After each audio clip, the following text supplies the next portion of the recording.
Hello বন্ধুরা, আজকে আরেকটি ছোট্ট রান্না নিয়ে এসেছি, তেলাপিয়ার ঝাল। তো 2 পিস মাছ ছিল আমার। তো এই রান্নাটার জন্য প্রথমে একটা মশলা বেটে নেব। তাতে 2 রকমের শস্য, পোস্ত দেব, একটা কাঁচা লঙ্কা আর নুন। এটা দিয়ে এই মশলাটা বেটে রেখে দেব। তো তারপরে তেলাপিয়া মাছটাকে ভালো করে ধুয়ে নেব। কড়াইতে গরম হলে পরে তেল দেব। তেল দেওয়ার পরে মাছ দুটোতে একটু নুন, একটু লঙ্কার গুঁড়ো, হলুদ গুঁড়ো দিয়ে বেশ ভালোভাবে মাখিয়ে নেব। তেলাপিয়া মাছ নানাভাবেই খাওয়া যায়।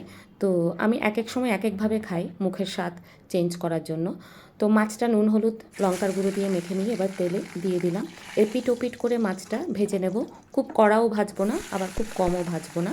যেটুকুন দরকার, যে যেরকম খাবে সেরকম। আমি অল্প মিডিয়ামভাবে ভেজে নিলাম।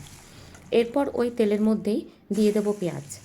পেঁয়াজগুলো একটু লাল লাল হয়ে আসলে পরে এর মধ্যে আস্তে আস্তে মশলাগুলো দেওয়া শুরু করব। প্রথমেই দিচ্ছি হলুদ গুঁড়ো, তারপর দেবো লঙ্কার গুঁড়ো, তারপরে ধনে আর জিরের গুঁড়ো। এসব দিয়ে একটুখানি জল দেব। জল দিয়ে এটিকে ভালোভাবে মিশিয়ে নেব।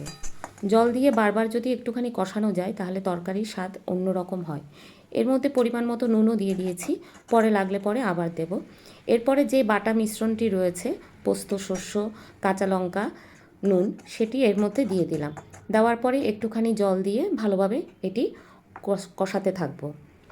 আঁচ ছোট করে দিয়ে যত কষানো যায় তরকারি ততটা ভালো হয়। অবশ্য হাতে সময় না থাকলে পরে তখন একটু তাড়াতাড়ি করতে হয়। মশলাটা কষে আসলে পরে এর মধ্যে এবার জল দিয়ে দেব। জল দিয়ে ফুটতে দেব। যখন ঝোলটা ফুটে উঠবে, তৈরি হয়ে যাবে, তারপর এর মধ্যে আস্তে আস্তে করে 2 পিস মাছ আমরা ছেড়ে দেব। মাছ দুটো এর মধ্যে দেওয়ার পরে একটু ওলটপালট করে ঝোলের মধ্যে, খুব বেশি ঝোল এটা হবে না, অল্প। আর ঠিক নামানোর আগে করে এর মধ্যে একটুখানি সর্ষের তেল দিয়ে দেব। এরপর এটা নামিয়ে নেব। ব্যাস হয়ে গেল আজকের মতো তেলাপিয়ার ঝাল।